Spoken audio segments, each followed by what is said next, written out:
Susah ngejelasin deh. Kristen bukan gitu. Apa?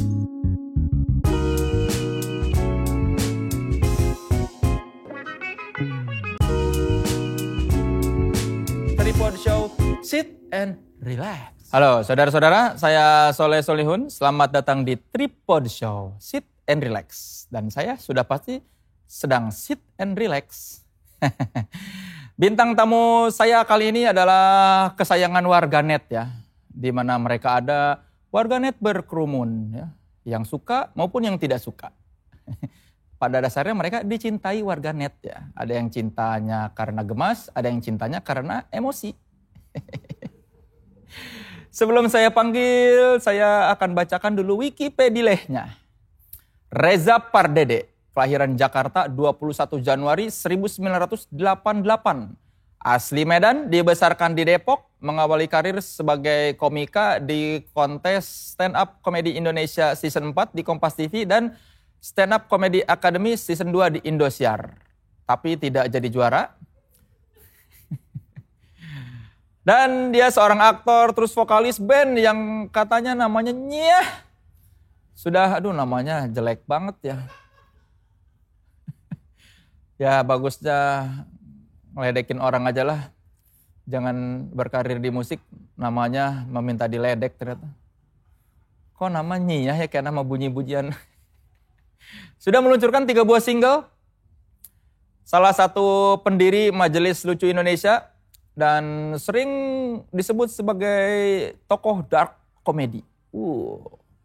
Menyerempet bahaya. Dan sudah pasti pernah dikejar-kejar organisasi. Temannya adalah Aditya Muslim. Kelahiran Bangkalan, Jawa Timur, 10 Maret 1991. Dia adalah kontestan pertama asal Madura yang tampil di Stand Up Comedy Indonesia. Ini kenapa jadi kayak prestasi gitu ya? Pernah jadi perawat di Surabaya. Dan di Stand Up Comedy Indonesia Season 3 juara berapa? 6 besar. Pindah ke Jakarta untuk melanjutkan pendidikannya demi dapat gelar sarjana di Universitas Jurusan Kesehatan Masyarakat. Sempat pamit dari Majelis Lucu Indonesia bersama Coki akibat kasus mereka di tahun 2018.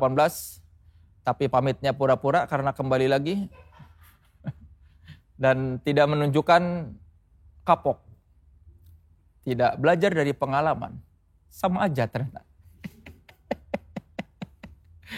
Oke, sebelum saya panggil, kita bacakan dulu 3 statements-nya. Statement pertama, Coki menggunakan komedi sebagai sarana melepaskan stres hidupnya. Statement kedua, Muslim sering ngomelin Coki karena postingan sosmed Coki seringkali nyerempet bahaya. Statement ketiga, Coki dan Muslim tidak punya kesamaan sifat ataupun kegemaran, kecuali sama-sama cari uang bersama-sama. Sungguh motivasi yang sering kita dengar belakangan ini ya. Berteman karena uang, aduh. Tidak adakah pertemanan yang tulus di dunia ini? Dunia hiburan sungguh fake. Oke saudara-saudara, beri sambutan yang meriah untuk Coki dan Muslim. Halo Kang. Halo Bang. Aduh. Yang satu pakai celana pendek, satu pakai sarung. Iya. Aduh. Oke, kita langsung aja ya. Statement yang pertama. Coki menggunakan komedi sebagai sarana melepaskan stres hidup. Betul. Emang stres apa hidup lu? Stres, ya paling nggak buat gue sendiri cukup stres sih. Sehingga akhirnya gue pakai komedi untuk melepaskan stres gue yang ternyata bikin orang lain stres. Lu nggak stres, orang lain tambah stres. Orang lain tambah stres, entah kawan atau lawan ya. Iya. Yang nggak, maksud gue, masalah hidup lu tuh apa sih sehingga stres banget? Sebenarnya sehari-hari biasa aja sih. Kayak misalnya, ya sama kepada orang pada umumnya. Masalah keluarga, terus masalah, ya kebanyakan masalah keluarga sih. Kenapa keluarga lu, kenapa? Ya namanya juga orang Batak. Keluarga besar orang Batak itu kan tidak semua orang Batak ya. Ya. Paling tidak yang gue alami. Definisi sukses buat mereka itu kan kayak pengacara. Atau misalnya insinyur, old school lah. Iya. Dan gue mengambil jalan ini pun mereka tuh masih kayak deg-degan. Apa sih Kenapa lo jadi gini? Kenapa nggak jadi pengacara? Lu kuliah dulu apa? Sastra Inggris. Itu pun jauh dari Batak hukum. ya. Itu pun ditentang keluarga. Enggak, kalau sastra Inggris karena dipikirkan nanti masih bisa jadi orang kantoran, jadi Pengacara Inggris. Enggak semua orang Batak pengacara, bro. Pemain catur lah. Pemain catur. Pemain catur. Ya jadi ya stres apapun atau setidaknya unek-unek lah. Mungkin nggak sampai stres yang bagaimana banget gitu ya. Jadi kalau gue punya keresahan, gue punya unek-unek akan sesuatu hal, gue coba lampiaskan itu dengan komedi. Nah biasanya kadang-kadang ada yang kena, ada yang dikejar-kejar, ada yang jadi masalah, ada yang jadi viral. Tapi apapun itu insting gue adalah kalau gue punya unek-unek atau gue punya sesuatu yang lucu untuk gue katakan, gue katain. Terlepas dari efeknya nanti belakang. Iya, berarti sebetulnya banyak sekali harapan keluarga kepada diri lu ya? Karena kebetulan anak pertama, Kang. Dari 3 bersaudara. yang duanya cewek apa cowok? Cowok semua, gue anak pertama. Mereka kerjanya bagus-bagus. Lurus aja, lurus hidup. Lurusnya hidup. Udah kerja di bank, jadi karyawan tetap. Udah nikah posisinya juga gitu. itu bagus. Posisinya nikah. Abangnya penista agama. Jadi memang ya ada tekanan lah, ada tekanan. Gitu. Setelah lu sekarang sukses mendirikan perusahaan dan nama lu dikenal, pendapat mereka bagaimana? Iya, tetap fana lah. Fana, semua ini fana. Karena bukan sukses yang mereka harapkan. Betul. Gitu ya. Ya, tapi menurut gue itu masalah yang umum lah di anak muda. Meskipun kadang-kadang orang tua begitu melihat anaknya sukses secara finansial, akhirnya bisa menerima. Lu gimana? Ya kalau secara finansial karena memang dari dulu gue udah bisa berdiri sendiri, mereka tidak komentarin soal itu. Mereka cuman komentarin kayak, masa gak mau sih nyenengin papa mama. Ya, jadi sebetulnya lu tuh berasal dari keluarga yang konservatif juga ya? Lumayan konservatif dalam hal-hal tertentu. Tapi mereka juga tahu, nah ini yang menarik Kang, bokap nyokap gue tuh tahu batasan. Gimana maksudnya? Mereka mengerti bahwa kalau bisa anak-anaknya mengikuti apa yang diinginkan oleh mereka. Ya semua orang tua pasti begitu dong. Tapi mereka tahu batasannya di mana mereka sudah harus stop. Untuk tidak intervensi gitu. Jadi misalnya udah ada boundaries nih. Ini kayaknya gue udah out of the line nih. Ya udah mereka mundur lagi gitu. Oh. Ya, jadi gue cukup beruntung karena tidak semua teman-teman di luar sana punya orang tua yang cukup pengertian. Yeah. Jadi meskipun orang tua lu konservatif, tapi di satu sisi pengertian juga membebaskan anak-anaknya. Walaupun memang ngomong pengertiannya, ya biarkanlah papa dan mama menderita. Tapi memang ada agak sedikit sarkas ya, tapi setidaknya tidak langsung kayak lu ngerti kan pasif agresif. Iya. Tarik ulur gitu. Jadi cywar gitu kalau di keluarga. Papa sih nggak apa-apa. Ya, tapi ya. Lihat mama kamu pingsan. Ya tapi menurut gua ya itu wajar sih di keluarga manapun kan kita ada gap generasi gitu antara orang tua dan antara anak. Dan gap generasi ini biasanya gua udah berdamai. Jadi biasanya tuh kalau bokap nyokap gua ngomong A B C D E, gua nggak serak tapi gua iyain aja. Ya siap oke. Tapi nggak gua lakuin. Buat mamanya Coki, papanya Coki dia munafik ya. Biar cepet aja ya. Karena gue pernah coba Kang berdebat sama nyokap bokap, menang. Tidak ada gunanya. Tidak ada gunanya, cuman ego aja. Kita menang nih lawan papa mama. Iya. Apa habis itu apa? Enggak. Enggak ada apa-apa udah cuman Tapi gitu. lu sama netizen berdebat Karena lucu. Kalau sama netizen tuh lucu. Kita masih bisa ketawa-tawa gitu. masih ada gunanya. Masih ada gunanya. Kita masih bisa arahin kayak untuk publicity stunt.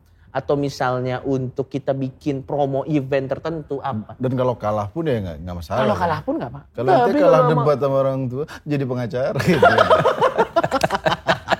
Kalau sama orang tua itu aduh, kita setiap pulang juga mereka menyambut tapi ada sentilan-sentilan. Tapi nggak apa-apa. Emang itu dia kayaknya nggak terlalu akrab sama orang tuanya. Dia pernah ngirim chat sama orang tuanya. Dia kan panggil Reza. Reza pulang ya. Reza kamar kamu sudah dicat baru. Reza gini. Nggak dibalas. Yo. Siapa itu orang? Bapak apa ibu? Nyokap. Kenapa lu nggak balas? Karena nanti pasti ujung-ujungnya gini ya, mama saya sayang mama. Tapi maksudnya nanti akan ada perdebatan yang gue males gitu. Kan cuma disuruh pulang doang itu nggak perlu berdebat. Bangga. Terus dia bilang, gue sering kangen masakan nyokap. Nah pulang dong nggak dikirimin via Gojek. Kan bisa pulang, makan di rumah. Enggak, kenapa cuma persoalan pulang aja lu memikirkan perdebatan? Karena nanti awalnya basa-basi. Awalnya pasti gimana kabar, baik, apa segala macam, bla bla bla bla. Adik kamu sudah menikah dong. Kamu mana nih? Males menghindari gitu. Menghindari itu, maksudnya gue ngerti itu karena rasa sayang orang tua, nggak apa-apa, dan gue maklum karena memang ada perbedaan gitu. Ya tapi gue menghindari lah gitu-gitu. Gue coba menunjukkan rasa sayang gue dengan cara lain. Jadi memang hidup gue tuh penuh dengan strategi gitu. Jadi sebetulnya di balik misi besar lu ingin memberikan pesan-pesan kepada dunia, sebetulnya lu juga belum berhasil di keluarga ya? Betul. Betul. Itu makanya setelah kita diskusi dengan beberapa teman-teman dekat, kita sepakat bahwa tokoh-tokoh besar dalam agama itu biasanya yang sukses yang tidak punya orang tua. Iya dong, yang yatim piatu karena tidak dihalangi dari keluarga. Misalnya dia pengen berceramah di satu tempat, pasti orang tua, ngapain kamu nanti dikeroyok gitu kan. Pasti yang yatim piatu. Coba misalnya kita, perlu saya sebut namanya? Tidak usah. Tidak usah. Dia udah takut. Adalah pokoknya tokoh-tokoh itu ya kan. Tokoh-tokoh besar. Tokoh-tokoh besar di agama manapun. Gitu. Iya. Karena kalau gue dan Muslim tuh sepakat kadang orang tua tuh sebesar apapun kita mencintai mereka akan ada hal-hal tertentu yang pasti kita nggak akan satu frekuensi. Iya. Berarti lu nggak, bagaimana pendapat lu soal restu ibu itu adalah yang utama? Biasa-biasa aja. Gue sih nggak terlalu percaya gitu-gitu. Nggak percaya? Lu tidak percaya bahwa lu sukses sekarang karena ibu lu merestui? Karena tidak. Kalau gue lebih percaya karena orang tua gue memberikan ruang kepada gue untuk bereksperimen. Tapi apakah itu definisi restu? Belum tentu. Berarti lu tidak yakin kepada perasaan orang tua lu sendiri terhadap lu? Iya memang. Tapi gue yakin mereka sayang, tapi sayang dengan cara yang agak berbeda gitu. Jadi akhirnya sekarang tuh gue mencoba reconcile dengan ya udah memang sayangnya orang tua saya seperti ini. Ya udah nggak apa-apa. Jadi udah nggak ada perdebatan lagi, cuman diiyain aja gitu. Sifat lu yang seperti ini datangnya dari mana? Saya juga bingung. Maksudnya adik-adiknya enggak. Iya, maksudnya kenapa? Saja gitu. Karena mungkin gimana ya Kang ya? Mungkin ente nggak ada contoh dulu. Kalau adik-adik ente kan nyontoh ente. Tapi jadinya baik. Ya justru ini jangan kayak Coki nih gitu mungkin. Ayo kita kerja bener. Karena gitu mungkin gue merasa bahwa terlepas dari utang budi kita sebagai seorang anak kepada orang tua yang tidak akan pernah bisa kita bayar ya anyway. Kita juga pada ujung-ujungnya juga harus menjalani hidup kita sendiri dengan cara kita sendiri. Dan kadang dalam beberapa kasus oknum-oknum orang tua nih suka menggunakan restu, menggunakan amanah sebagai tameng untuk menyetir kita sesuai dengan apa yang dia mau padahal ini hidup kita gitu maksudnya. Dan memang kadang untuk tahu mana batasannya ini adalah tameng, mana batasannya ini adalah akal-akalan orang tua. Tipis memang. Jadi buat gua tuh di keluarga tuh Game of Thrones. Jadi kita tuh saling berpolitik. Wah ini gimana nih? Ini kalau ngirim makanan. Bangsat masa keluarga itu Game of Thrones. Cok. Tapi ya meskipun Coki ini terdengar kejam ke keluarganya. Kadang-kadang penjelasan tuh bener gitu. Maksudnya kadang-kadang orang tua kan. Kamu kuliah sini. Nggak mau. Durhaka kamu. Nah, langsung gitu. Kartu as loh. Langsung begitu. Dia mencoba menghindari langsung durhaka? Gitu. Iya. Mencoba ngobrol baik-baik. Iya. Tapi ya tetap nggak nurut juga endingnya. Makanya bercandaan anak-anak tuh adalah kadang generasi tua itu lebih mudah ditunggu meninggal daripada berubah. Sudah tidak balas WhatsApp. Berharap meninggal. Nanti nambah lagi nih, penista agama dan anak durhaka. Tidak, saya menerima orang tua saya dengan segala perbedaan. Ya. Tapi memang tidak ada ke arah untuk kan tidak mungkin orang tua kita di akhir hayatnya bilang sepertinya Ahok nggak salah-salah banget. Nggak mungkin. Akan ada hal-hal tertentu yang dia nggak akan berubah aja udah. Ya emang udah lah. Ya. Udah begitu. Jadi ya udah. Kok maksudnya dari orang tua yang konservatif bisa membesarkan anak yang begitu liberal itu dari mana tuh? Karena dibebasin di umur tertentu katanya. Gue akhirnya yang memilih untuk kalau gue tetap ikut aturan orang tua yang gue kasih note ya, orang tua gue melakukan itu karena sayang, jadi gue paham gitu, jadi nggak masalah dan gue nggak dendam sampai sekarang. Kalau gue ngikutin ini, gue tidak akan pernah menikmati hidup gue sepenuhnya. Dan akhirnya gue bertanya, ini hidup untuk orang tua atau untuk diri gue gitu. Kalau orang tua kita umurnya 80 tahun, setelah itu meninggal, amit-amit, setelah itu meninggal, kita udah umur 50 tahun baru bebas. Nakalnya telat. Kita nggak bisa menikmati hidup, maksud gue. Kenapa? Gue merasa hidup ini untuk diri gue sendiri. Selama gue tidak merugikan orang lain, selama gue tidak jadi perampok atau meledak-meledakin bank, rampok bank atau apapun gitu. Cuman perbedaan persepsi bagaimana cara menjalani hidup, gitu-gitu sih. Iya, kenapa kamu begini? Oke, siap. Atau tiba-tiba gue matiin, ya gitu-gitu lagi. Ini kita kayak lagi di ruang BP, tau gak sih? Terus nasihatin anak kayak gitu, terus aku yang nengahin, enggak dia gini kok. Guru agamanya lagi. Yang tau gak yang seru apa Kang Soleh? Yang seru tuh netizen kadang brengsek. Apa? Sok-sok nasehatin di kolom komentar. Jangan begini Coki, enggak, masalahnya gini. Orang tua saya saja tidak saya dengar, apalagi Anda. Tolong dong. Jadi terjawab ya, mau siapapun ini, bahkan orang tuanya tidak didengar. Iya, kenapa Anda langsung tiba-tiba merasa punya sebuah kekuatan buat seperti saya bisa ente. merubah Coki? Beberapa puluh tahun yang lalu ada 2 orang yang mencobanya tapi gagal. Orang tua lu seorang yang religius nggak? Sangat. Sangat religius? Sangat religius. Kristen apa Protestan? Kristen. Protestan yang baik? Sangat baik. Kenapa tidak jadi Protestan yang baik? Karena gue percaya apapun yang dikekang, kayak kita mengekang pasir, semakin dikekang pasti akan semakin jatuh. Ada aja jawabannya. Ini ketahuan anak yang sering ngeyel. Udah aja. Siap gitu, mama. Bapak nyerang ini wah udah siap. Jadi itulah jawabannya. Seberapa berat sih hidup lo? Debat terus. Jadi terjawab ya, maksudnya memang sudah bermasalah sejak dari rumah. Iya. Sudah bermasalah. Tapi menarik, hidup seperti itu menarik kan. Kayak kita memberikan referensi yang luas, dan gue jadi less judging akhirnya. Jadi dia di umur berapa gitu katanya orang tuanya ngebebasin. Coba yang umur berapa? Jadi adalah pokoknya di umur kuliah gitu. Dia bilang orang tua saya bilang sebenarnya harusnya kepercayaan itu harus kamu pilih bukan diwariskan. Kata orang tua. Jadi kalau kamu tiba-tiba karena kamu tinggal di rumah, papa sih pasti akan mengajarkan apa yang papa percayai. Protestan. Iya, Kristen lah pada umumnya. Tapi nanti kalau seiring perjalanan kamu merasa ada sumber kepercayaan lain yang benar dan kamu memilih itu silakan, karena kepercayaan itu kan bukan diwarisin tapi dipilih. Dan akhirnya saya tidak memilih. Jadi akhirnya lu tidak memilih mempercayai manapun. Tapi ya gue agnostik akhirnya. Cuma percaya Tuhan. Gue percaya Tuhan secara universal. Tapi seragamnya apa bisa apapun. Berarti lu tipe-tipe orang yang kalau ditanya lu agamanya apa, lu marah? Enggak. Enggak, orang enggak ada. Jadi gak marah ya? Gak marah. Malah kadang gini Kang, kadang gak relevan. Gue kan bikin konten. Terus kenapa dari mana orang muncul agama lo apa? Kenapa? Itu gini loh, gue kan bikin konten lucu, konten podcast. Kalau ditanya ini alatnya apa? Make sense? Iya. Sumber inspirasinya apa? Dari mana? Make sense. Agamamu apa? Gak ada arahnya dari mana. Itu sama kayak rumah kita kebakaran. Pemadam kebakaran datang. Sebelum saya padamkan, apa agamamu? Gak ada hubungannya, Pak.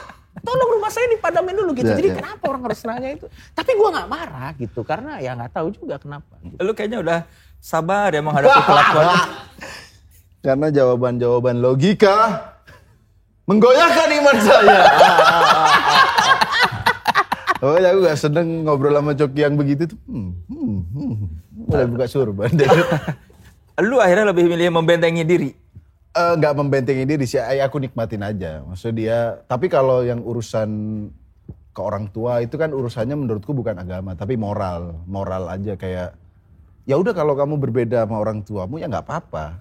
Tapi ya WhatsApp-nya dibales. Kalau dia nyuruh makan di rumah, ya makan aja gitu. Sekarang sih udah mulai melakukan itu. Secara moral sudah lebih baik? Sudah, dibales ye gitu. Kayak lagi pacaran berantem. Ye. Ya dia akhirnya lumayan sekarang udah mulai berkomunikasi. Ya karena ujung-ujungnya kan semakin kita tua, semakin orang tua-tua juga ya udah ya, lebih soalnya, gak seidealis dulu lah. Soalnya tadi aku lihat nama ibunya udah mulai naik di chat WhatsApp. Udah grup MLI nama ibunya gitu. Biasanya udah gak ada nih nama ibunya.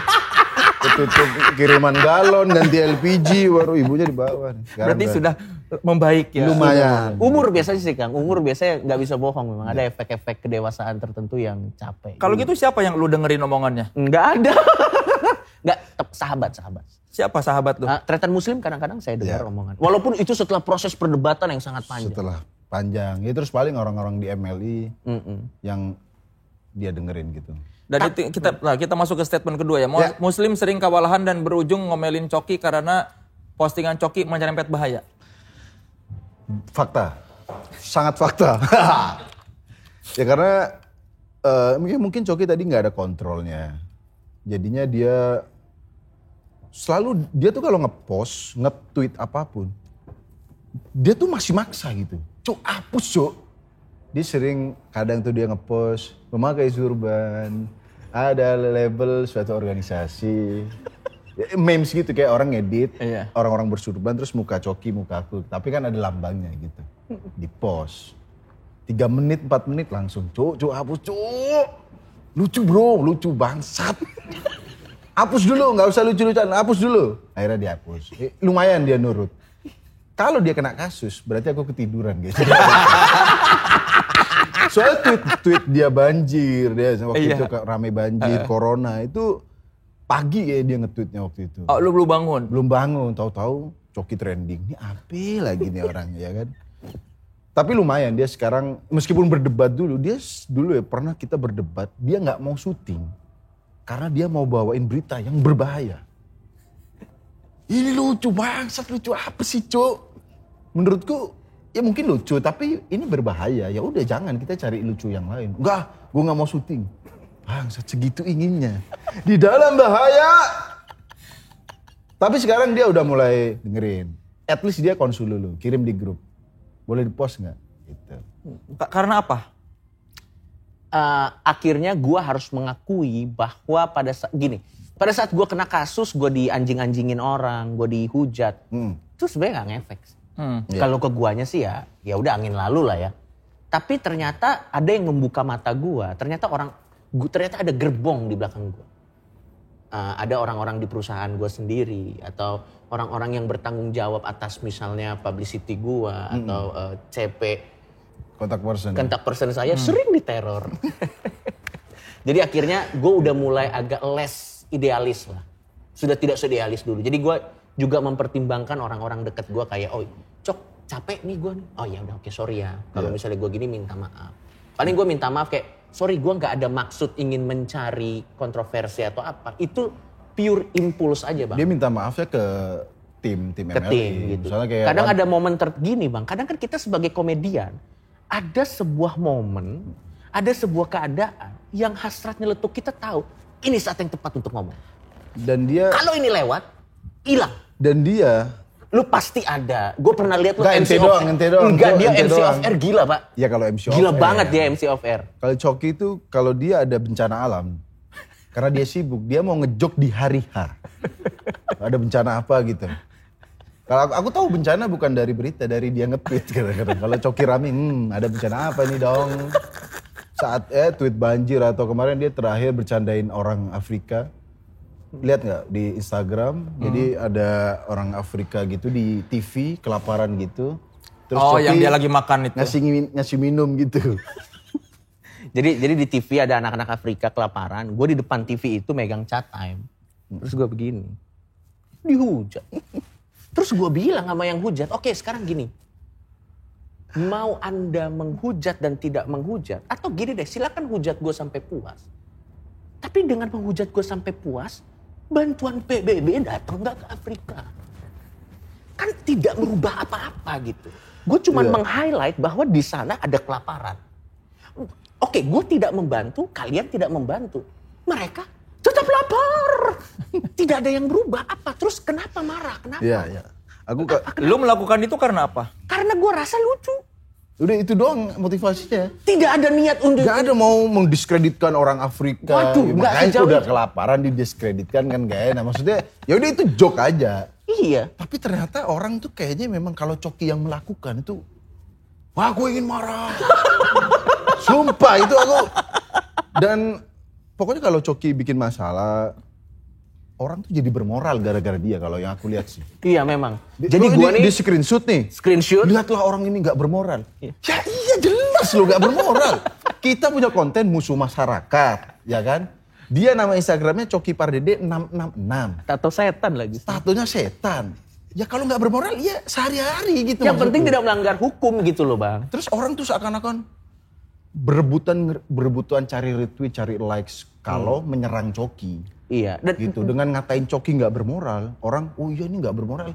Ya bener kalau ya secara kasarnya adalah, ya terus kalau banyak retweet orang Afrika tetap jadi makan nggak? Nggak makan. Nggak juga, rame doang di Indonesia. Gini, waktu kasus banjir bang, gue diserang satu Indonesia di Twitter, dibantai gue. Gue bilang, oke, kalau dengan menghujat gue banjir jadi surut silakan. Tapi kan tidak dong. Apa? Kenapa? Dia cuma mau cari kambing hitam aja biar ada yang diomelin. Jadi kalau Coki, kalau tweet kayak gitu, postingan kayak gitu, kalau aku sih nggak apa-apa. Karena itu memang pertama itu personanya dia. Yang penting nggak melanggar hukum ya bang? Nggak melanggar hukum. Batasannya sih property right kalau. Dan nggak beragama, nggak nyinggung agama. Misal dia ngepost sesuatu yang ada simbol-simbol hijau-hijau. Itu kan sudah jelas, itu bukan no mention tapi udah mention suatu organisasi. Itu pasti aku jangan, ini nggak bisa toleran. Tapi kalau kayak memes tadi tweet banjir itu aku masih ya nggak apa-apa, itu persona dia. Berarti tadi lu bilang sekarang memikirkan gerbong di belakang, lu sekarang lebih empati sama orang? Enggak, itu sulit jawabnya itu memang.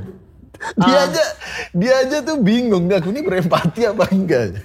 Ya, itu empati dong. Ya, mungkin. Itu namanya empati, Coki. Rasa-rasa warm and fuzzy feeling iya. gitu. Iya. Aneh kan rasanya di dirimu.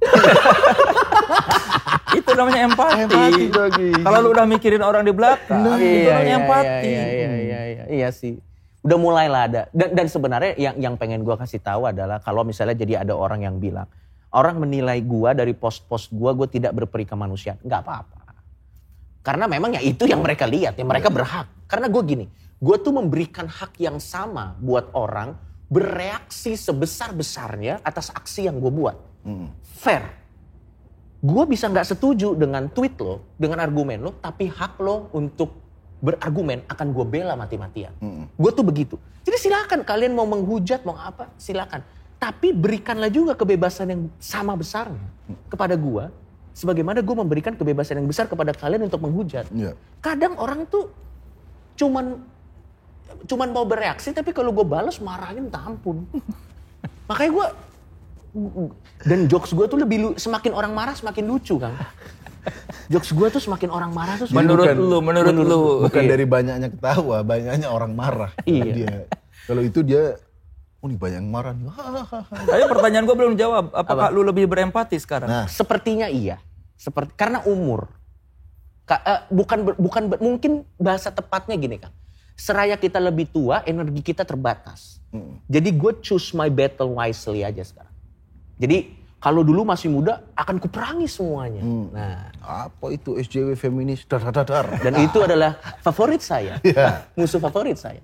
Tapi kalau misalnya sekarang udah mulai kayak, aduh udah tua nih, udah mulai enakan tidur. Jadi battle-battle tertentu aja yang gue perangi. Dan kayaknya mau lebih fokus ke berkarya sih. Gitu. Soalnya kan berdebat di sosmed apa itu. Gak ada habisnya sih. Gak ada habisnya. Kayak ngelempar, gak terima, ya udah ditinggal aja. Bikin karya lagi gitu, lebih fokus pada itu sih. Iya. Apa pengaruh muslim sebenarnya terasa kalau jadi karena dia sering mengingatkan? Enggak sih, lebih dia yang jadi makin liberal sih. Ya, hati-hati orang tua saya nonton. Tiba-tiba saya dibilang liberal nih. Enggak, tapi akhirnya memang umur sih bang, umur. Bercanda ya, tadi jokes. Iya enggak, sebenarnya yang paling faktor utama adalah kesadaran itu bahwa, oh ini aku kalau nge-tweet apa itu dampaknya ke belakang itu. Ada ya kru MLI, ada kameramen dan lain yang mungkin kalau MLI ada apa-apa, mereka jadi kena juga. Ya itu empati itu sebenarnya yang paling membuat dia jadi lebih mikir lah kalau mau aneh-aneh. Tapi yang brengsek Kang Soleh, karena gue terkenal, jadi gini, gue klarifikasi. Saya bukan komedian Indonesia pertama yang membawakan dark jokes. Itu hoax. Komedian pertama yang bawa dark joke salah satunya adalah Rindra. Saya dan Muslim itu hanya mempopulerkan, membawa dark jokes ini ke tempat yang lebih ngepop. Ya cuma Rindra karena tidak seterkenal kalian jadi dia tidak dikenal. Betul, tapi dia salah satu pelopor sebenarnya. Setahu gue sih dia, tapi kita hanya ngebawa itu ke ranah yang lebih populer. Yang lebih populer gitu. Dan alasan gue ngebawa itu ya karena itu variasi komedi aja. Jadi ya kalau lo nggak suka ya jangan, yang lucu ada yang komen. Contoh dong Sule, tidak pernah menyinggung orang. Daripada nyuruh saya jadi Sule, tonton saja Sule. Kenapa suruh saya jadi Sule? Tolong Anda. Ya kenapa kan pilihan kan banyak. Iya kita juga nggak nuntut Sule jadi kita. Iya, gua sangat respect dengan Kang Sule, gua respect dengan Kang Andre, gua respect dengan pelawak lain yang punya genre yang tidak bisa gua mainkan. Tapi kadang kan orang kan jadi dong seperti mereka. Ada lagi yang request, kehabisan bahan ya. Lo nggak bisa ya bikin jokes yang aman. Kagak hire request materi. Kalau Anda kasih invoice, saya bikin jokes aman, tapi request doang. Kalau Anda klien ya kan, hire kita bikin komedi yang aman, bisa loh kita. Bisa loh. Demi uang. Kagak ada invoice-nya, request. Bikin gak ada materi ya, bikinnya menyinggung terus. Gak ada duitnya, komen di Instagram. Kecuali Anda kasih duit, oke, baru fair. Berarti selama ini yang bikin masalah tuh dia sebenarnya Slim ya? Iya sih sebenarnya. Nggak, tapi kalau dalam konten ya kadang bareng gitu. Maksudnya ya aku juga punya ide-ide begitu. Cuma bedanya ya mungkin karena aku udah berkeluarga juga. Jadi ada mikirnya gitu. Terus juga empatiku muncul duluan gitu. Empati kesadaran bahwa oh kita nggak sendiri. Oh ini aku punya ini. Itu muncul duluan. Kalau dia tuh masih menggebu-gebunya. Untungnya aku sadarnya lebih cepat jadi masih ngerem. Kalau dulu sebelum kasus memasak Al-Haram yang dijual juga di tempat ini, itu beneran menggebu-gebu. Oh itu karena lu belum menikah? Belum menikah dan masih belum kesandung gitu. Maksudnya aku pikir tidak ada batasnya, akan aku komedikan semua hal.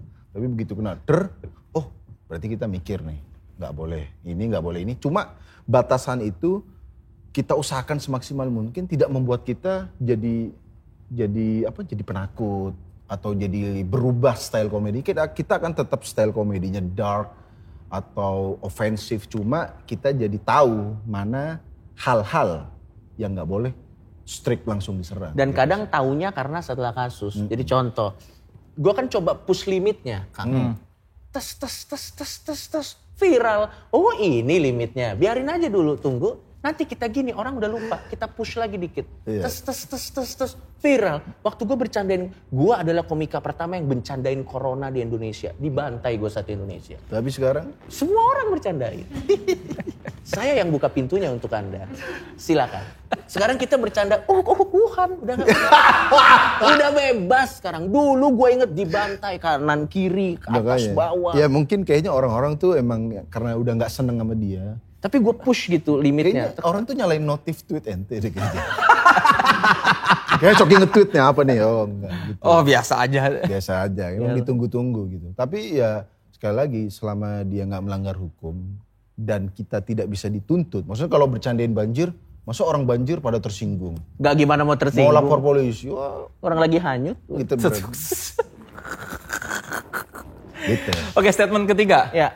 Coki dan Muslim tidak punya kesamaan sifat atau kegemaran, kecuali sama-sama cari uang bersama. Ini fakta lah ya. Fakta ya. Ini fakta.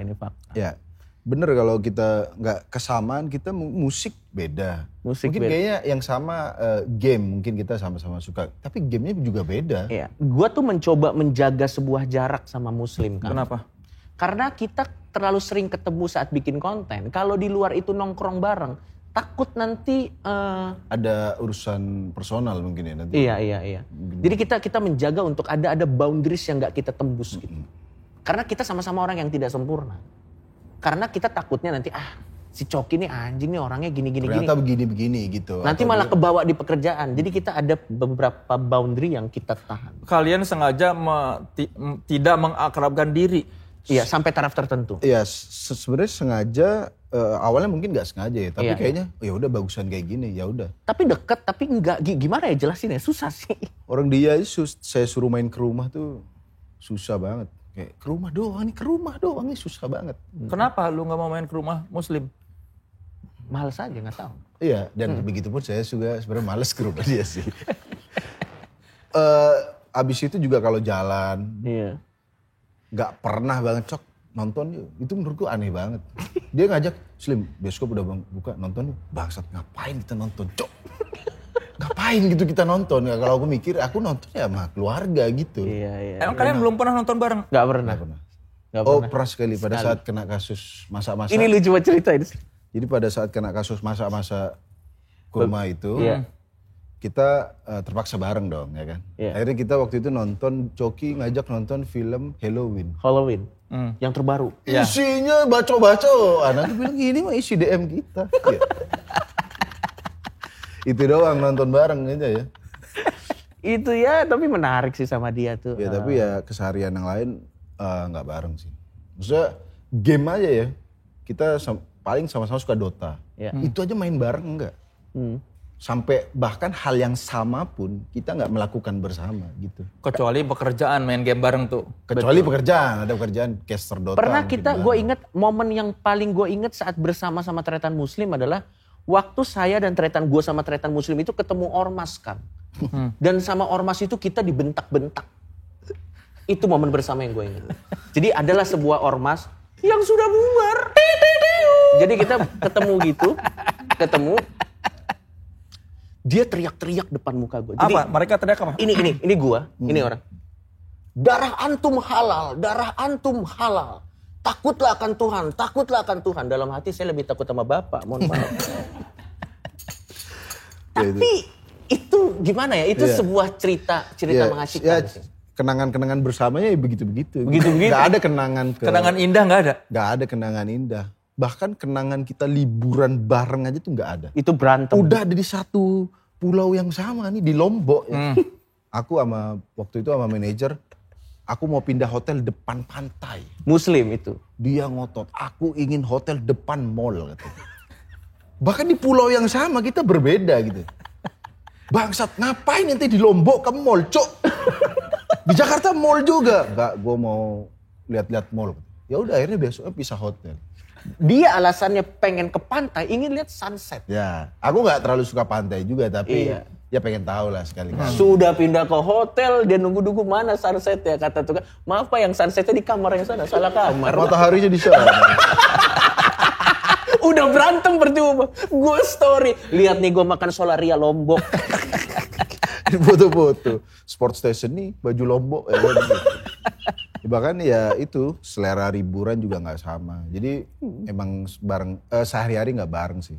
Terus kita juga nggak pernah teleponan lebih dari 3 menit 4 menit kayaknya nggak pernah. 10 menit paling lama. Enggak Cuk. Nggak pernah ya? Nggak pernah kayaknya. Paling ada urusan dong, tadi gini meeting gini-gini udah gitu. Nggak ada yang hari ini gimana kabarnya. Aduh. Aneh banget, chat-chatan juga paling urusan kerjaan atau urusan kalau ada masalah gitu. Jadi nggak pernah yang terlibat secara emosional kayaknya cuy. Tapi kalian berdua sama-sama menjadi orang yang berubah ke arah lebih baik ya setelah ketemu bersama. Iya, betul. Saya enggak sih gitu. Enggak, tapi betul Slim. Kita akhirnya, jadi tuh menurut gua Muslim ini adalah terlepas dari semua pencapaiannya Tretan Muslim. Muslim ini adalah jenis orang yang gue tidak mau jadi. Dan Muslim melihat gue adalah tipe orang yang dia tidak mau jadi gue tidak mau jadi Muslim. Lu tidak mau jadi religius seperti dia dan lu tidak mau jadi setan seperti dia. Dan akhirnya kita saling mengingatkan. Amit-amit gitu. Mau kalau dia udah istilahnya itu dakwah coki ya kan. Seperti tadi itu. Jadi kita kalau datang, anjing gak mau gue kayak lu. Ding, jangan anakku samamu. Anaknya aja mau gue pegang, pergi setan, pergi kamu. Tapi itu keakraban yang aneh kan. Gitu akrabnya kita tuh. Jadi gitu. saling curiga, saling gak mau ya. Tapi ya tetap akrab gitu. Gimana ya jelasin? Konten bareng ya bareng gitu. Iya. Tapi lu ada usaha membuat dia jadi lu atau lu sebaliknya? Iya. Nggak ada. Secara serius nggak ada ya. Maksudnya dia menyuntikkan logika-logika terus membuatku jauh dari agama. Itu sama sekali enggak. Begitupun aku secara serius tidak pernah coba dong agama apapun lah, agama Inter Milan, apapun lah, apa. Itu secara serius aku nggak pernah melakukan itu. Karena Aku takut menyinggung dia. Dan sebaliknya, gue juga Aku ngata-ngatain dia, goblok apa, masuk neraka kamu. Secara serius kadang nggak apa-apa aku kayak gitu. Cuk, ente kan penghuni neraka, cuk, gitu. Ya kan, Anda akan dibakar bersama Fir'aun, misalnya begitu. Tapi secara serius aku, Cuk, ente nggak mau coba agama. Itu nggak pernah. Karena aku yakin, mungkin itu akan menyinggung dia. Gitu, karena ranah agama, itu yang paling private menurut. Aku akan ikut campur misalnya masalah keluarga. Cuk, tolong dong ibumu itu. Misalnya berantem sama adik, ya damailah sama adik. Tapi urusan agama, aku gak pernah ikut campur yang sampai mengarahkan dia. Tolong dong, agama coba dong. Gak pernah. Begitupun dia. Meskipun dia sering ngomong-ngomong mungkin ada niat mau menghancurkan keimanan saya. Tapi secara serius dia gak pernah. Meskipun di konten lu selalu udahlah kesih. Ya itu bercanda. Itu buat ya konten. Itu konteksnya bercanda semua. Ya, sekalipun Habib Ja'far ya, dia di konten aja, ayo dong coba dong, ya passwordnya dulu syahadat. Misal begitu, itu buat konten. Tapi secara di luar konten nggak pernah dia nyepikin, Cok ayo dong agama Islam dong, nggak pernah. Karena itu akan mungkin membuat kita jadi nggak enak. Gitu. Dan walaupun sebenarnya digituin juga nggak apa-apa, tapi kita ngerti batasan masing-masing aja. Jadi lu pun meskipun lu tidak mengakui agama tapi lu tidak pernah bilang secara serius ngomongin lu ngapain sih gini. Gak pernah, karena outputnya dia baik. Gimana? Maksud gue gini, ini yang harus gue perjelas Kang. Saya tidak alergi dengan orang beragama, saya respect dengan orang beragama. Selama outputnya baik. Agama apa? Kalau dia nyembah ubur-ubur dan dia jadi baik, ya kenapa enggak? Kalau dia nyembah semut dia jadi baik, kenapa enggak? Yang penting outputnya baik aja dan bisa buat nyaman untuk kehidupan sosial. Terserah, itu urusan pribadi. Karena gue juga pengen tidak diganggu masalah itu. Jadi silakan orang mau nyembah apa juga. Tapi jangan paksa saya percaya dengan apa yang Anda percaya gitu. Kita kan punya boundaries masing-masing gitu. Ya jadi ente belum tahu ya. Sebenarnya itu untuk sekarang doang loh cukup. Ya itu sih. Untuk urusan agama kita beneran itu adalah batas terakhir kita yang udah itu urusanmu, itu urusanku gitu. Iya, kita setuju untuk tidak setuju sih Kang. Iya. Ya meskipun lu udah akrab sama Habib Ja'far, tidak berubah dia. Tidak ada pemikiran. Sedikit pun, ada sih mungkin empati sedikit tadi itu. Setelah dakwah bertahun-tahun. Tapi yang menarik Kang, gue sama Habib Ja'far, kita berdua ini cukup akrab dengan Habib Ja'far. Yeah. Tapi kalau dilihat dari talk time, waktu berbicara, gue sering ngobrol sama Habib Ja'far tuh 2 jam, 3 jam. Dan lebih banyak dia ngobrol. Lebih banyak gue. Karena gue hanya ingin meluruskan beberapa stereotyping tertentu atau beberapa hal yang pengen gue tanya. Dan Habib Ja'far menjawabnya dengan sangat baik. Gitu. Tapi hanya untuk tukar pikiran aja. Ada pemikiran lu yang berubah setelah lu akrab dengan Habib Ja'far? Ada. Apa? Pemikiran yang berubah adalah gue harus bantu Habib Ja'far mendapatkan platform dakwah yang sangat luas. Karena kalau semua orang Islam seperti dia, saya bisa beragnostik dengan tenang.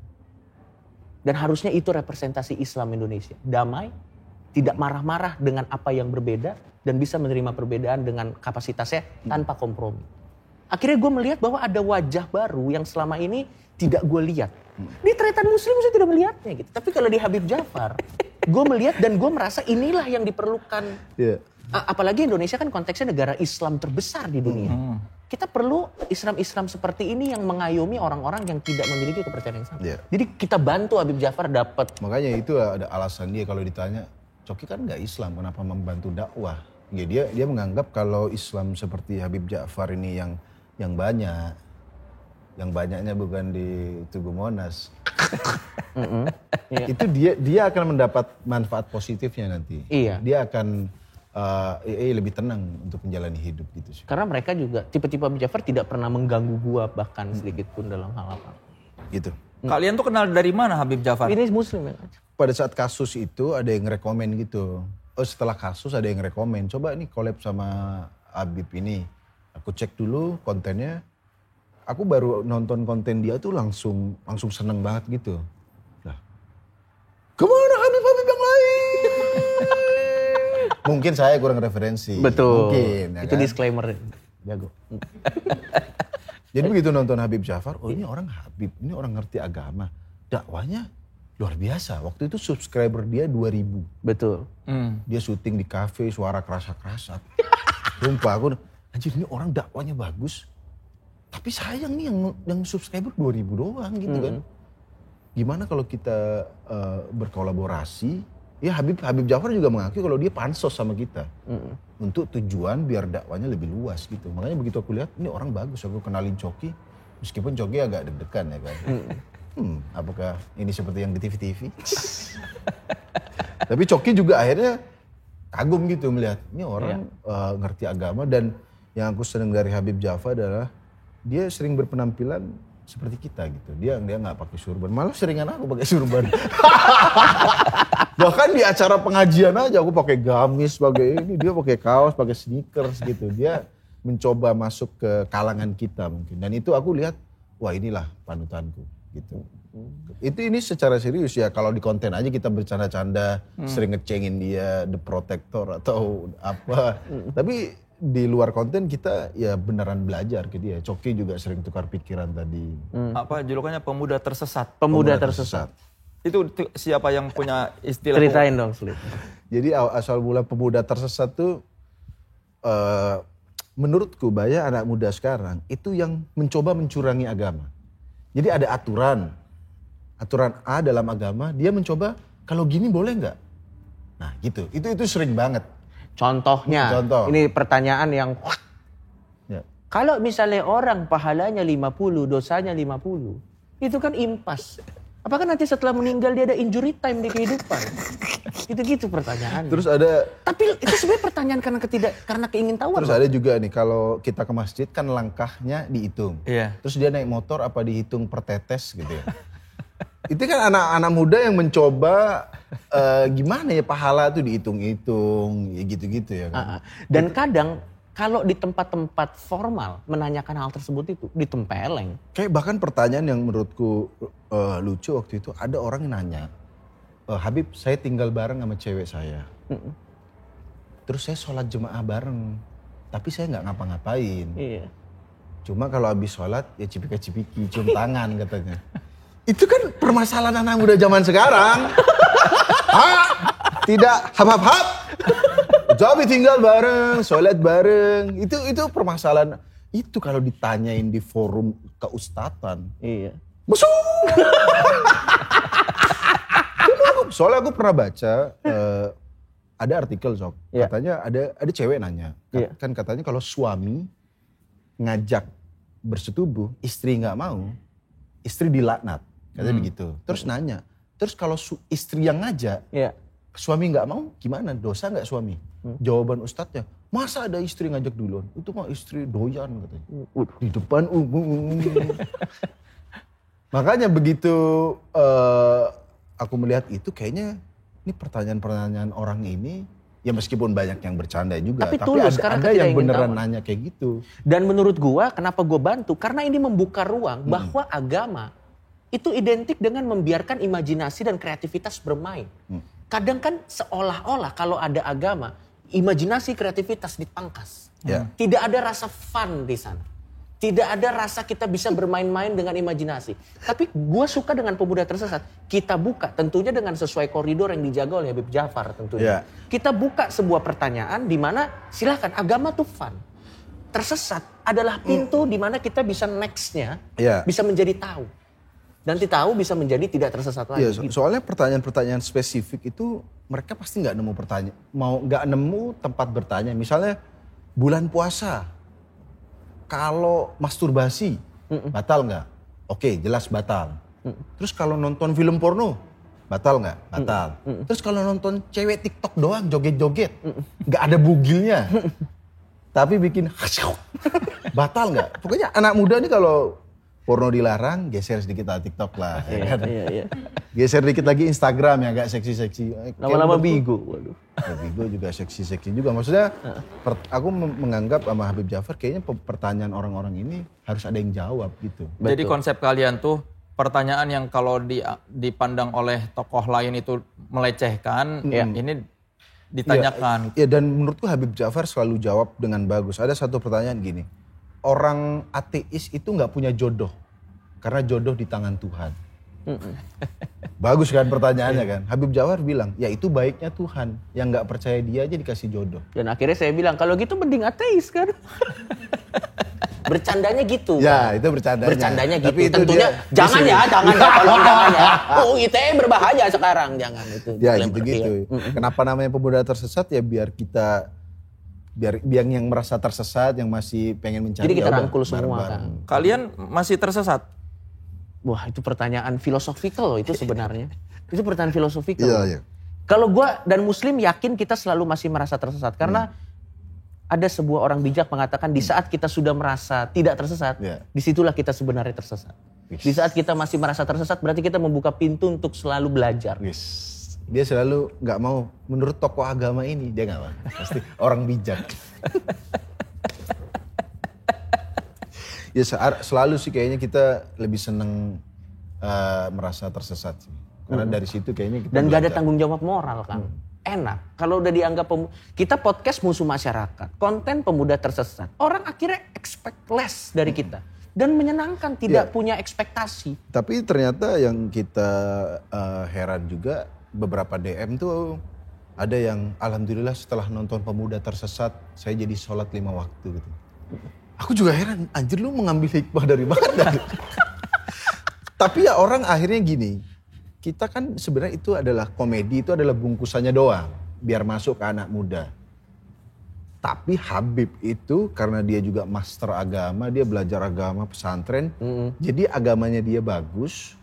Jadi sampailah ke orang-orang yang mungkin sedang mencari ini. Komedi hanya bungkusannya. Mungkin ada orang yang menganggap, wah ini mah pemuda tersesat bercanda-canda doang. Tapi ternyata ada yang bisa melihat di dalamnya. Sampai ada yang nulis artikel waktu itu. Boleh nggak mandi wajib diganti mandi bola? Ya itu buat lucu-lucuannya doang. Cuma Habib Jafar ya sekali lagi selalu punya jawaban dan punya kesabaran untuk menghadapi pemuda tersesat. Dan saya belajar panjang sabar dari beliau. Hebat. Dia kayaknya lebih belajar sabar karena setelah kenal lu sih. Betul sih kayaknya. ini out of the record. Jadi gue pernah ketemu healer. Healer itu semacam fortune teller, semacam peramal. Iya. Ini off the record apa? Boleh. Jadi gue ketemu peramal di Bali. Peramal ini peramal hebat. Gue datang dan lo tau kata-kata pertamanya. Oh. Kamu adalah cobaan untuk orang-orang di sekitar kamu. Kenapa langsung? Dia peramalnya baca koran dulu. Oh ini kalimat pertama yang bakal dia bikin dia percaya ini. Gua ketawa-tawa ya gitulah, seru lah. Ya, gak butuh peramal sih buat tahu itu sih. Makanya itu gak butuh peramal kan. Tapi aslinya saya asik loh, saya baik loh, saya nggak seperti yang kalian kira loh sebenarnya. Cuma Coki itu sering ya agak kesel sih, maksudnya gara-gara postingannya dia yang anak Afrika, orang tuh kan langsung kamu tidak bermoral sekali Coki. Dia sering curhat ke aku kayak, masa nilai kemoralan gue hanya dinilai dari satu postingan Instagram gitu. Ya nggak apa-apa juga sih sebenarnya. Dia nggak apa-apa. Dia tuh mau orang bilang jahat ya udah. Cuma ya curhatan kayak gitunya ke aku. Curhat-curhat. Ya gue juga di jalan ada pengemis nggak gue tempeleng gitu. Bukan berarti gue ngeliat pengemis. Apa ini ya? Pura-pura buntung ya, nggak gituin juga. Saya tuh berpikiran seperti itu. Karena memang ada beberapa oknum. Iya. Terus ada pengemis buta ciluba. Gitu. Ya nggak gitu. Nggak gitu. Orang tua lu komentar apa soal Coki? Kan orang tua lu religius banget. Mertua lu dulu cerita gimana? Enggak, orang tua gue dulu. Sering WhatsApp gini. Berkumpullah dengan orang-orang pengajian. Jangan berkumpul dengan Coki, Joshua. Ini serius, aku lupa chatnya. Intinya begitu. Tapi itu bukan berarti dia benci sama Coki. Tapi ya karena, kenapa anakku bersama mereka? Tidak ada unsur-unsur pengajiannya. Mungkin setelah bareng Habib lumayan. Nah bapakku tuh paling sering juga WhatsApp, di YouTube jangan ngomong bangsat dan matamu. Itu gak satu kali caps lock 5. Jangan bangsat matamu gitu. Maksudnya susah gitu, masa mau diganti apa gitu. Ya aku kalau begitu-gitu ya diiyain aja gitu. Ya, yang kadang aku susah tuh sebenarnya mertua. Mertuaku juga konservatif juga. Nah kadang ikut sebuah reuni. Ada reuni kuiu. Reuni tanggal cantik ya kan. Iya. Paling ke mertua sih. Kadang sebelum mertua tahu, aku suguhin aja kontenku. Dan sebenarnya ini serius ya. saat aku nikahin istriku, aku tuh nggak ditanya kerjanya apa. Ini jadi aku pas datang ke rumahnya mereka lagi sholat, aku langsung saya jadi imam. Jadi itu serius, orang tuanya bilang ya kami tuh melihat muslim memimpin sholat terus bacaannya lancar. Saya punya surat-surat pendek yang nggak mainstream kan. Kayak li'ilah fi Quraisyin, Anda nggak tahu kan. Jadi mungkin orang tuanya kayak, wah ini dia imam buat anakku, ciwin. Jadi beneran nggak ditanya kerjanya apa. Tapi pas aku ke rumahnya, temennya adik-adiknya itu, bang foto bang di jalan juga, bang foto bang. Mungkin mulai bertanya, siapa pemuda Madura ini kan. Tapi mereka baru setelah nikah beberapa bulan baru. Sebenarnya kamu ini kerjanya apa? Dan yang lucu juga. Yang lucu kan. Kenapa dari kemarin? Dan aku selalu arahin. Misalnya, daripada mama kamu nyari menemukan konten-konten saya yang aneh. Ini kan aku ada konten sama Habib Ja'far. Bilang aja muslim pendakwah gitu. Ini true. Coba kalian search di Google buronan ormas. Iya. Yang keluar foto kita. Nah. Ini true story. Buronan ormas. Jadi ada muka-muka wanted, kita yang paling atas. Ya untungnya maksudnya mertuaku, orang tuaku ya mereka main teknologi, maksudnya tahu YouTube dan lain, tapi nggak sedetik. Bangsat gara-gara kita kasih tahu ini, Cuk. Siapa. Gitu. Dan paling paling orang tuaku dan ya mertua paling mesen hati-hati. Misalnya lagi ada isu sensitif. Tolong gitu jangan diserempet-serempet. Misalnya kayak ada suatu kejadian apa di Indonesia, jangan komedi-komedi soal itulah. Ya lebih nasihatin tapi nggak detail, yang nggak membimbing. Udah dong jangan kayak gitu. Karena ada dua kemungkinan, mereka emang percaya banget atau mereka nggak nonton semua kontenku. Iya. Gitu mereka komentar apa soal Coki mertua? Coki ini brengseknya adalah kalau dia ke rumah, waktu itu ke rumah lagi ada mertua, dia baik banget. Baik gimana? Mami, silakan. Terus mertuaku juga, Coki itu baik banget. Berjebak! Terus kan dia mertuaku, dia pernah ke Madura juga ke orang tuaku, dia kan, lalu ibu, tante gitu kan, masa orang kayak gini dibenci, nggak mungkin dong gitu. Ya karena orang tuaku dan mertua nggak lihat kelakuan dia di sosmed gitu. Ya mungkin tahu dia bertato, terus beda agama. Ya susah sih. Waktu ke rumah, Coki nggak sholat. Susah ngejelasin deh. Kristen bukan gitu. Tapi yang lucu waktu sahabat saya ini menikah, dia baru tahu keluarga. Jadi kan Muslim ini orang Madura kan. Dia baru tahu istrinya itu orang Dayak. Ada keturunan Dayak setelah menikah. Waduh itu lucu banget. Iya. Jadi begitu. Itu di skip aja. Itu namanya butuh toleransi tuh. Banyak Dayak dan ini kan Madura. Iya. Tapi bisa bersatu dan sudah selesai Mas. Alhamdulillah. Ya kan? Tidak ada komedi. Padahal lucu banget. I love Dayak people Kalimantan. I love Borneo. Oke, sebelum kita ngobrol lagi, kita mau game sebentar ya. Oke. Silakan Kang. Oke, ini nanti saya akan kasih 2 pilihan. Ya. Kalian langsung tulis ya. Ya, oke, siap. Tidak usah mikir lebih lanjut, harus langsung tulis, oke? Oke, langsung. Ini nama gamenya apa sih? Pilihan under pressure, Pilpres. Gokil. Orisinil ya? Orisinil. Pilpres. Ini kreatif produser radio. Iya. Sebetulnya ini kreatifnya tuh orang yang bikin ini, sketsa Trans TV. Waduh. Beneran. Ini beneran. Yang punchline Beneran lagi. Beneran, bukan bercanda ini. Sering juga lucu yang punchline-nya gini. Tapi gak gitu-gitu juga dong. Langsung out. Wow. Ini beneran. Ini beneran. Oh gitu. Dia ada menulis skrip itu sketsa Trans TV. Tapi keren. Ya. Ayo. Oke. Yang pertama ya. Ya. Raffi Ahmad atau Baim Wong?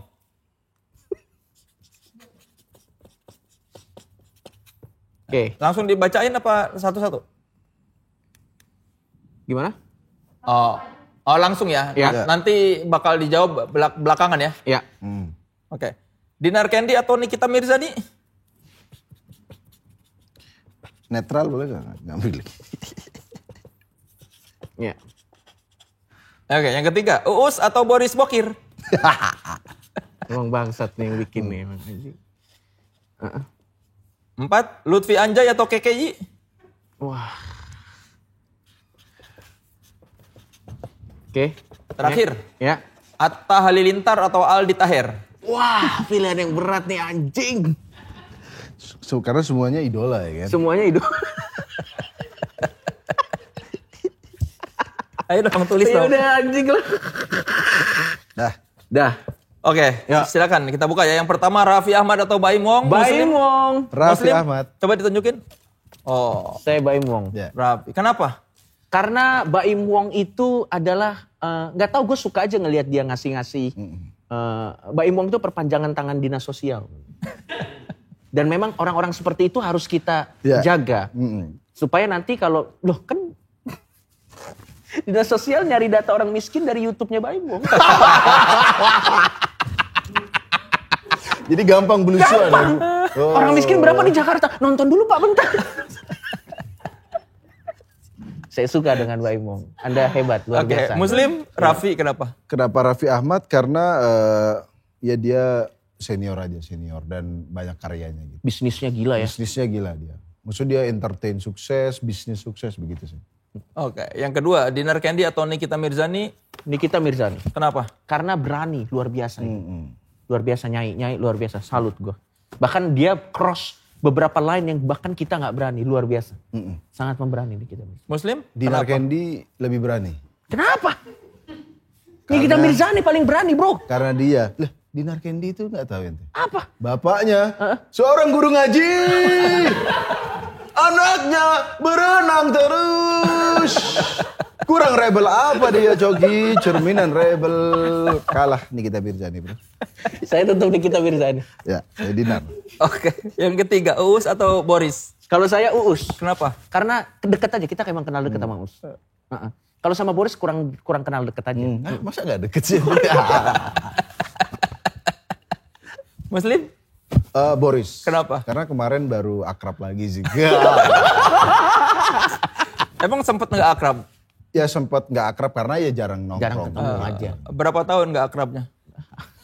Setahun kayaknya. 2-3 tahun. Kok lama nanti? Ya karena jarang nongkrong. Jarang ketemu juga. aja, tapi ketemu biasa-biasa aja. Aman. Lutfi Anjay atau KKI? Saya Lutfi. Saya KKI. Kenapa? Wah, anjir kita beda semua. Cok. Bahkan 2 pilihan aja kita beda loh bro. Lutfi. Kenapa? Karena Lutfi ngomongnya masih jelas. KKI jelas. Bro. Apaan? Ya, itu apaan? Fuck. Tapi kalau gue, karena Lutfi tuh gue masih ngerti arahnya kemana. Ya. Kemana? Gak tahu sih tapi. Gue pernah ketemu Kang sama Lutfi. Terus? Emang aneh aja udah. Aneh, gila men. Anehnya gimana? Deskripsikan aneh. Lagi diem nih. Gue mau bikin Anjayani. Kenapa informasi itu harus keluar dari mulut Anda? Anda pengen bikin Anjayani. Dan kita akrab kok sama Lutfi, akrab. Iya beberapa kali bikin konten. Beberapa kali bikin konten. Dan memang gue tidak pernah benci orang-orang seperti Lutfi karena hiburan aja. Malah gue bingung orang yang benci sama dia tuh kenapa men? Kenapa benci Lutfi? Kenapa? Ya ampun. Kalau dia aneh ya udah aneh aja. Ya emang aneh. Ya. Ada lagi, dia tuh dilaporin 70 juta akun Instagramnya. Ya itu dia ngasih tahu nih 70 juta orang yang nge-report dia. Aku Iya. bilang yang benci PKI aja gak sebanyak itu. Kan dia lebih parah dari PKI loh Lutfi. Lu kenapa KKI? Lu kenapa KKI? Karena KKI multi talented bro. Dia nyanyi bisa, Nyanyi bisa. dancer bisa, terus apa dia fashion stylist bro. Terus juga dia predator gitu. Dia pernah, Soalnya dia suka makan pentol. lo tau gak Kang, dia pernah tuh ngubur diri pakai pasir Itu material. dia, itu dia. Ngapain? Aku suka KKI karena banyak hal-hal yang membuatku penasaran. Jadi dia di rumahnya dikubur durinya gini. Halo guys gitu. Aku pikir dia Chris Angel. Maksudnya dia ngubur diri. Aku tuh seneng sama orang yang membuatku, kenapa sih gitu? Kenapa? Ente bikin lagu apa itu waktu itu? Aku bukan boneka. Bukan itu udah oke lah, masih bisa dimaafkan. Stylenya begitu oke lah. Makan pentol, dia makan pentol nggak dikunyah. Terus? Kalau langsung dia langsung lambungnya di situ. Gak tau, aku seneng aja nonton dan hal-hal yang membuatku bertanya-tanya adalah terakhir dia mengubur diri. Tenggelam sini. Aku tolong selamatkan aku Cinderella. Mohon maaf, Anda mengganggu tukang ya kan. Untung Anda gak di semen ya kan. Jadi bilang ke nyokapnya gimana coba? Masa nyokapnya gak larang? Itu direkam. Ke temen-temennya loh bro, maksudnya. Hai guys, bro nanti aku mau kubur diri. Tolong buat teman-teman Keking dicegah. Dicegah teman Anda, dicegah. Udah bikin lagu gak apa-apa, jangan ngubur diri. Tukang jadi tertunda gara-gara Anda ya kan. Kok belum dibangun-bangun itu ada orang. Mungkin itu me time-nya Keking. Aku mau me time dulu lah. Di pasir ya kan. Bangsat. Nah, Oke, yang terakhir. Atta atau Aldi? Gue Aldi Taher. sama kalau ini sama. Oh sama. Kenapa? Kenapa kok sekarang tiba-tiba kalian sama? Karena menurutku dia harus menyusul Rich Brian dan Nicky masuk ke ACT Racing. Lagu dia menghantui hidup saya. Deddy Corbuzier. Aku lebih hafal dia daripada Rich Brian. Nicky aku dengerin tapi gak terngiang-ngiang. Ini sumpah ya. Aku di rumah sama istriku diem-diem. Deddy Corbuzier. Bangsat lagu itu bangsat. Dan tadi serius kita habis ketemu dia. Kita habis bikin konten bareng. Oh sama Aldi Taher. Dan kita mendengarkan langsung genjrengan gitarnya. Jreng, jet, gejeng, jet. Bangsat itu annoying banget. Ada suara jet, gejeng, jet. Terus ada efek. Kuk, kuk, kuk, kuk. Tapi kita gak benci sama dia. Kita udah ketemu, kita bilang kita gak benci. Tapi ya memang Anda aneh. Ya kan? Anda aneh. Gue bilang, kamu lu aneh sih. Ketawa dia lah. Dan kenapa Anda mau jadi presiden Amerika? Gitu. Dia bikin video, aku bilang ini direkam sendiri apa direkamin temen? Iya. Direkamin sendiri, ya jelas. Karena kalau direkamin temen, Iya. pertama pasti dicegah, ya kan? Yang kedua pasti yang ngerekam ketawa tiba-tiba, ya kan? Yang lucu Aldi Taher ngomong gini, saya mau minta maaf sama semua masyarakat Indonesia kalau lagu-lagu saya mengganggu. Terus gue bilang, gak usah minta maaf. Karena dari awal gak didengar juga. Tapi dia orang yang sangat fair kan. Iya. Orang yang bisa menerima, Jujur ya dia? Jujur, dia bisa menerima kritikan. Dia adalah good sport. Seru bercanda sama dia.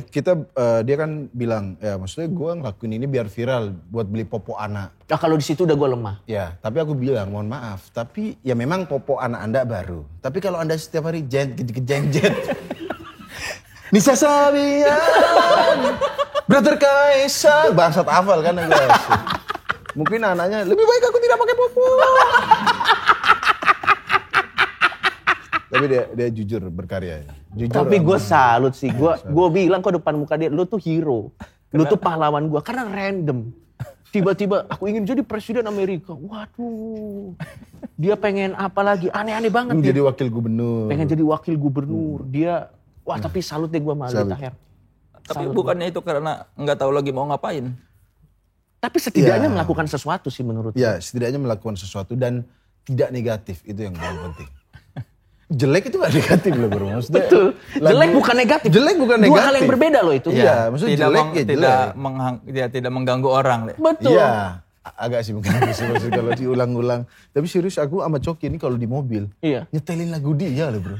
Saya gak ada di Spotify, kalau ada kita play terus. Yang paling gitu ya, coba lo denger lagunya. Itu bagian, itu gila, itu catchy banget bro. ATI Rich Brian minder sih itu. Iya, easy listening banget bro. Easy listening. Tolong ATI Racing direkrut dia bro. Bangsat Madura banget sih lu.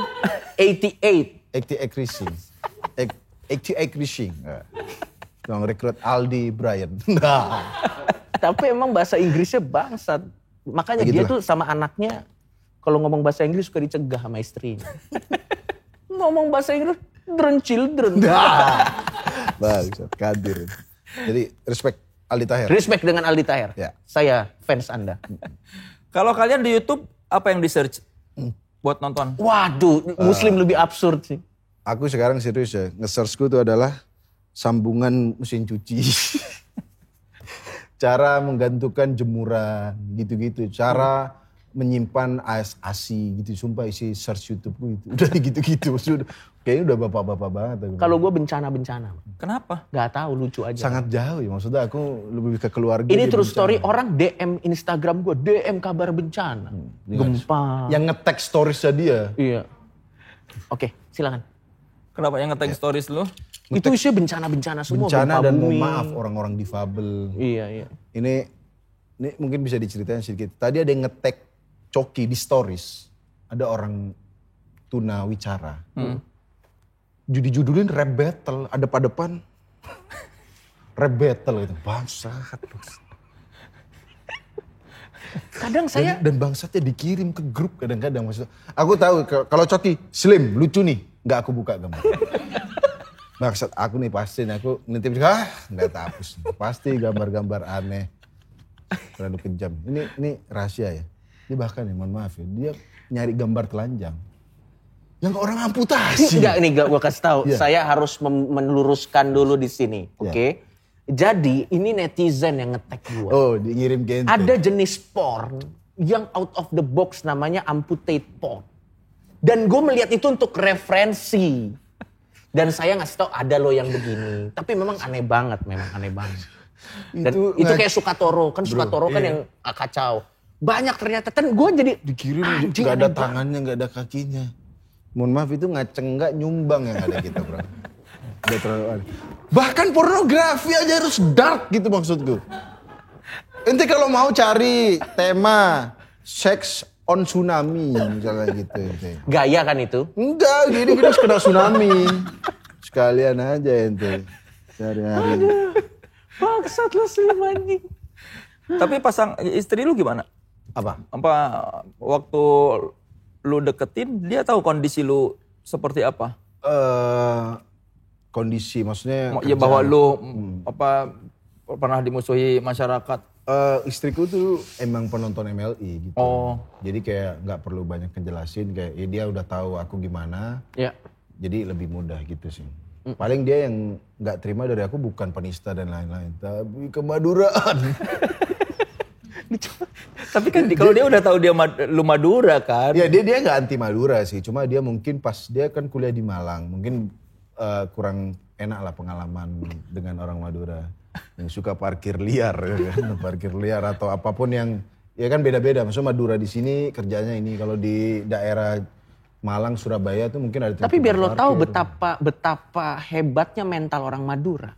Orang Madura tuh bisa jualan bensin eceran di depan Pertamina. Jadi di Pertamina, terus depannya jual bensin eceran. Itu serius loh. Iya, itu serius. Di mana? Di Madura sana? Di Madura. Dan ditanya, kenapa kamu jual di sini? Rezeki sudah diatur Allah. Nah benar juga, tapi... Ente pikir bercanda ya? Iya. Aku dulu lihat orang langsung begitu, Jo. Sekarang ceritain Habib, mau bantah? Di kampungku ada yang begitu. Di Pertamina, depannya pom bensin. Jadi dia menunggu momen-momen Pertamina habis. Ini satu-satunya penjualan bensin yang ada. Ya kan? Seberapa sering memang bensinnya habis? Nah kurang tahu kayaknya. Tapi kalau dia masih buka, antara dia emang bebal gak mau cari kerja lain, atau memang pom bensinnya sering habis. Tapi mental orang Madura yang gila gitu, sih, salut gua, salut. Iya, terus mental...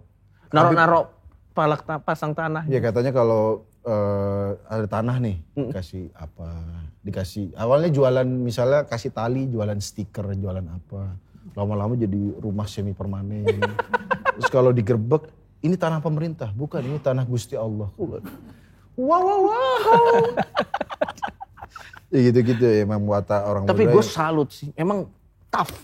Ya jadi kalau istri udah tahu aku begini, kontenku begini, jadi ya aman. Paling yang susah dulu PR-nya gimana ngejelasin ke orang tuanya gitu.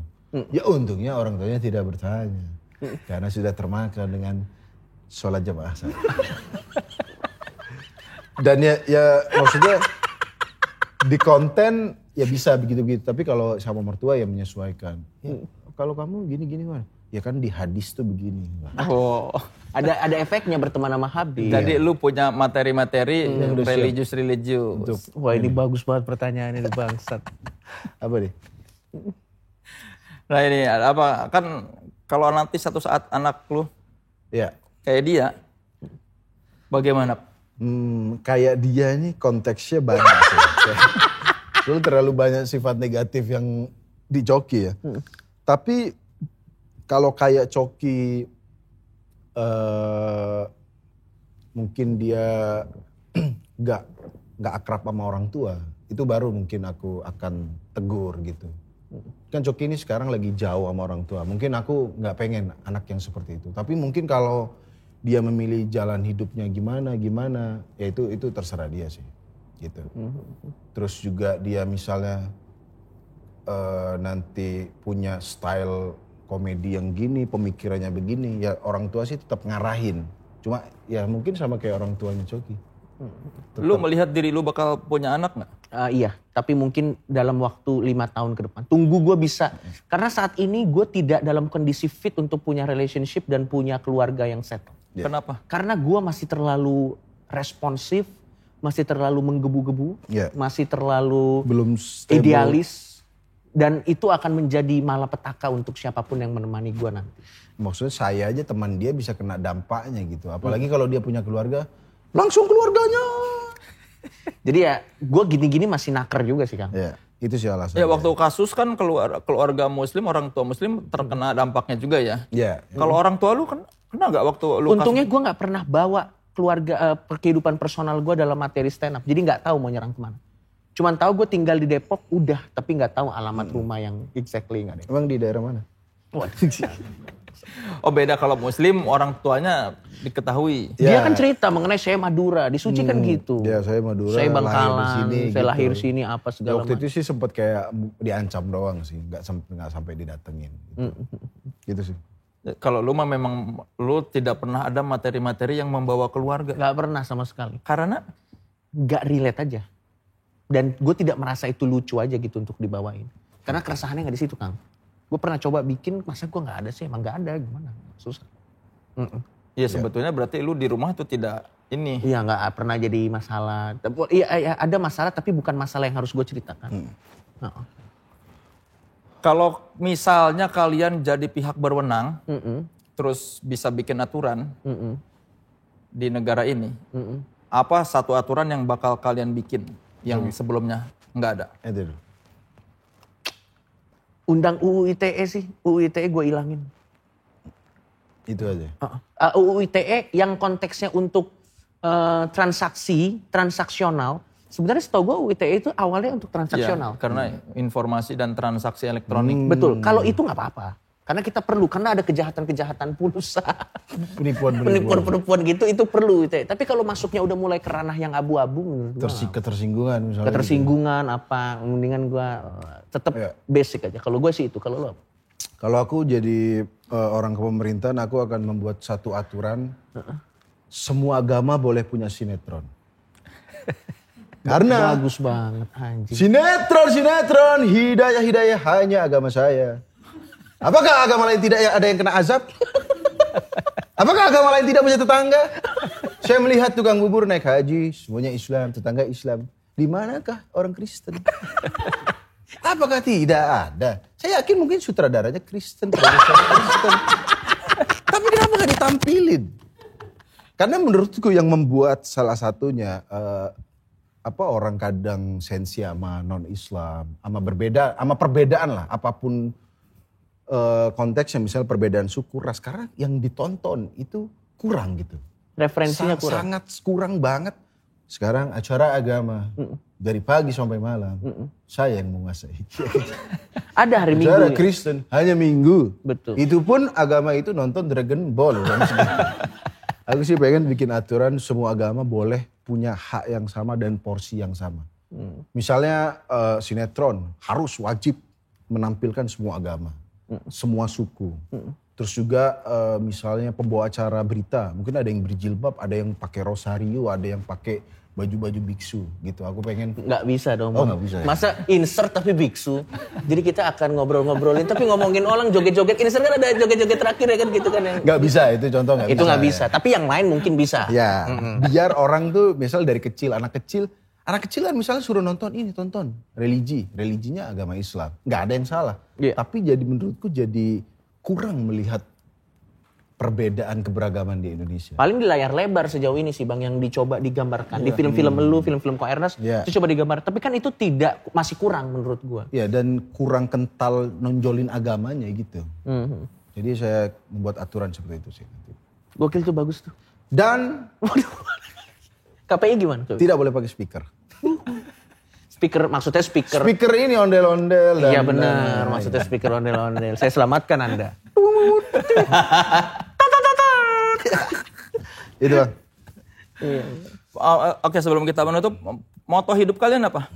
Lo dulu aja sih.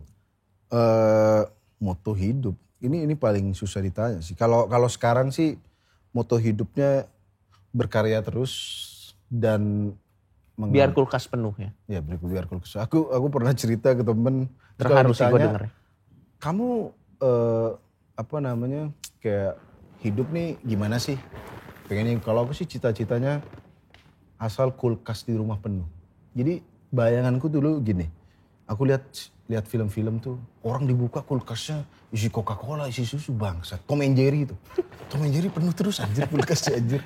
Gak tau, aku pengen hidup, menurutku kalau aku mencapai hidup yang seperti itu, ya bukan berarti kaya raya, tapi aku cukup ya. Cukup. Dan ya mungkin alhamdulillah sekarang lagi bisa ngisi kulkas ya dengan Coca-Cola, susu kurma, dan beras sekarang udah gak beras Bulog dan tapi beras sumo alhamdulillah ya kan. Terus tisu yang agak hijau, yang agak lembut. Ya. Menaikkan taraf hidup lah ya. Menaikkan taraf hidup insya Allah. Terus juga beli roti yang udah gak ada pinggirannya. Gila, seluruh cita-citaku nih pendek banget. Tapi aku seneng melakukan. Aku dulu ya punya cita-cita tuh gini.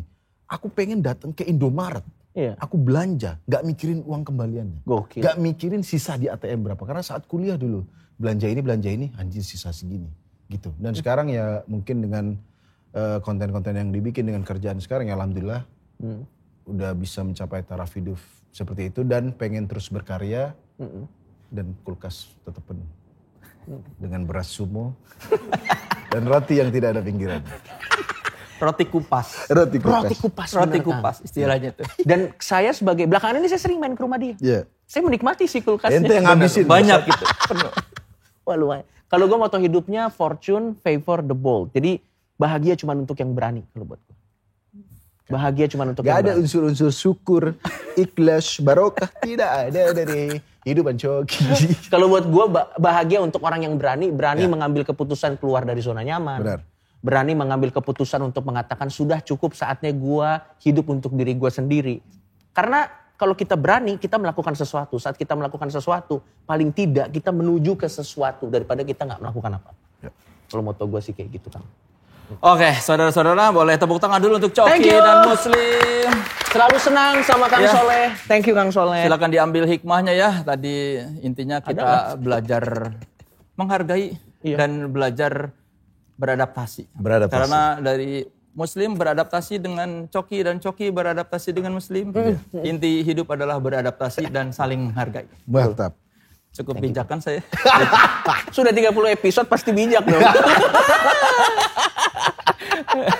Oke, ini karena 30 episode kita akan rehat dulu ya. Iya. Di podcast yang sebelahnya kalian mengawali, di podcast ini kalian mengakhiri. Luar biasa. Berarti memang jalan nasib kita selalu berseberangan. Betul, luar biasa ya. Tapi terlepas ini jujur ini yang terakhir, gua dan Muslim jujur salah satu idola kita dalam MC itu lu. Ya.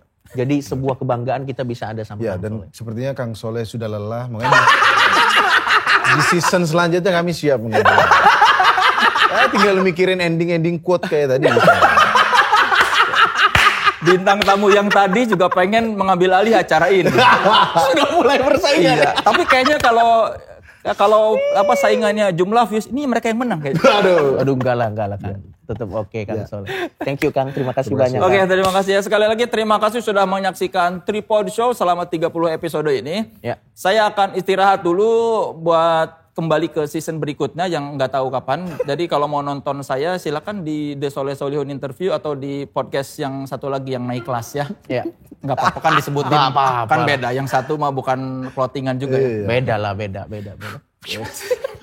Terima kasih sekali lagi. Thank you, Kang. Coki Muslim. Terima kasih. Sekali lagi saudara-saudara, terima kasih sudah menyaksikan Tripod Show. Ya. Dan semoga acara kita selama 30 episode ini bisa menghibur Anda semua. Sekali lagi tetap sit and relax. Saya Soleh Solihun. Dan saya Coki Pardede. Saya Tirta Muslim.